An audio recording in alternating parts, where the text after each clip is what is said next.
Welcome back to my Colorado Mountain Garden and Homestead. And what you're seeing in front of you is my Italian oyster mushrooms.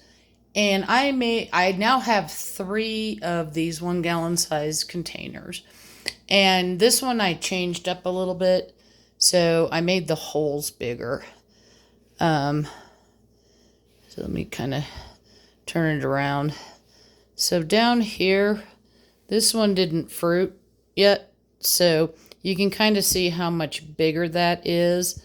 And in comparison, I was using, let me move this out of the way for just a minute here. Containers, and this is like a 1/2 inch hole. So I think I am going to have Bob spread these out. The top ones, I probably won't have him spread them out. I'll just leave those covered. So that'll give me 3. 1, 2, 3. And on the other side, 1, 2, 3 when I make these. Now I thought I had, so there's that. Let me just finish showing you. That's the one that didn't fruit, so it's still covered. And then I have this one. So I thought I had put the date on this when I started it, but I didn't. So can't tell you how long it's been. Probably a couple weeks. And what's different between what I'm doing and you just buying a kit from the store or online is those are already to fruit, the kits that you buy. Whereas what I do is I make my own substrate and then I inoculate it with grain spore. So it has to build up to where it can fruit, which is what it's doing right now. When the mushrooms start growing, that's what it's called, is fruiting.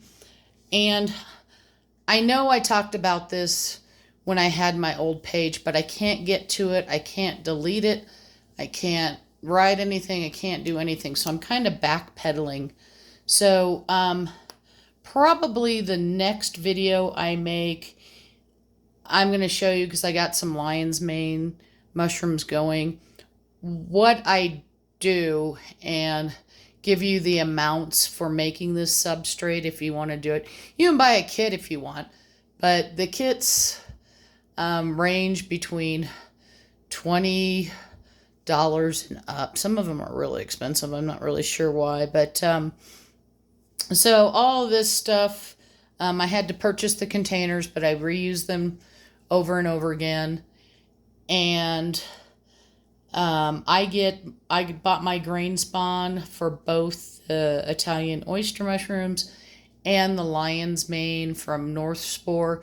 There's a ton of companies out there, so I'm not necessarily promoting North Spore, but for a 6-pound bag of grain spore, which you only, in these little 1-gallon containers here, you're only putting in a 1/2 pound to each one.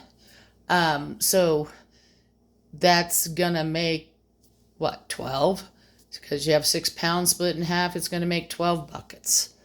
And that was the same price as their kit, which you might get 2 fruiting. Now, I did get 2 fruiting off of the old, I don't even want to call them old containers because they're not that old, but off of these ones. The third one it kind of just hung here for what seemed like for forever, so I finally gave up on it and put that substrate that was in those buckets into my compost pile. But I will come back. I was going to do a video on the biochar, but basically it looks like compost tea. And I figured you didn't want to sit around and look at a bucket of mud, so to speak. So that's been out on my deck all day long. And I will stir that every day for the next 2 weeks. And then I'll start using that biochar in my gardens. I hope you're having a wonderful day. Pretty excited about these. I think I'm going to make a stir fry. This one, last time I had one that was this big, it got huge. So it'll be fun to see what happens. Inside my fruiting tent, I keep my humidity at about 70 to 75. Hope you're having a wonderful day and happy gardening.